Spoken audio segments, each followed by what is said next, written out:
सध्या अनेक गावांमध्ये पाण्याची भीषण टंचाई निर्माण झाली आहे। त्यामुळे जिथं तिथं डोक्यावर हंडा घेऊन चालणारी माणसं दिसतात।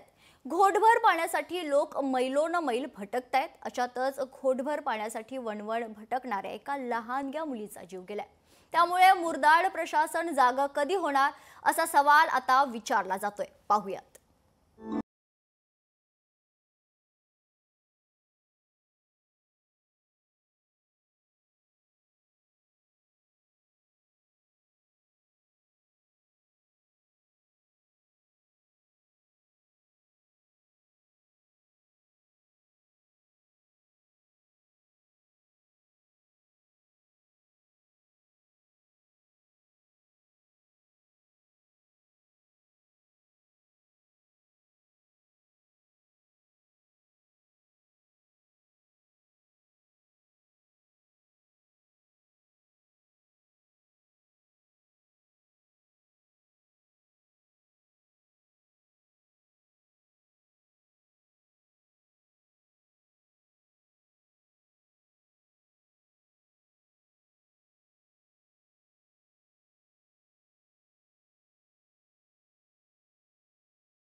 घ्यायला गेली सर, पाय घिसरला सर, ते वात गेली सर, डोहात गेले सर।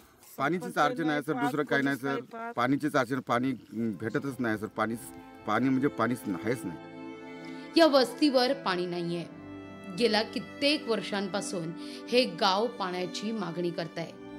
आता एका चिमुकलीचा जीव गेल्यावर प्रशासनाला निर्देश देण्यात आले आहेत। लगेच त्या धरणाचं पाणी सोडलं गेलं। आज अडा नदीला, अर्णावती नदीला आणि वाघाडी नदीला पाणी सोडल्यामुळे त्या भागातील गावातील पिण्याचा प्रश्न, जनावरांचा पिण्याचा प्रश्न आणि सिंचनाचा प्रश्न त्या ठिकाणी निघाला। पुनश्च मी विनंती करतो की अशा प्रकारची घटना माझ्याच मतदारसंघात कुठेच घडू नये, यासाठी प्रशासनाने लक्ष केंद्रित करावं। या पारधी बेड्यावर 200 लोकांची वस्ती आहे। गावात कोणत्याही प्रकारच्या सुविधा नाहीत, नळ योजनाही नाही। त्यामुळे पाण्यासाठी महिलांना नदीवर जावं लागतं। याच पाण्यासाठीची वणवण करताना एका गरीब लेकीचा जीव गेलाय।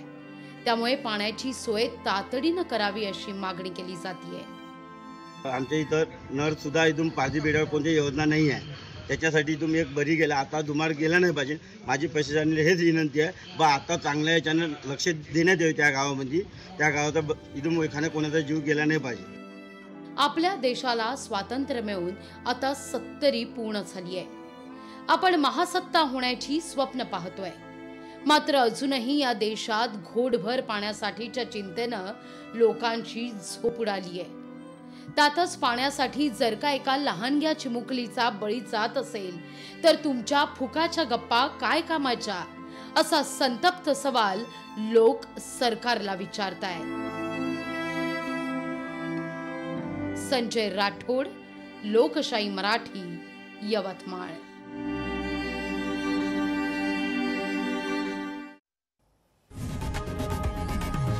लोकशाही मराठी, ऐका, पहा, जागरूक रहा।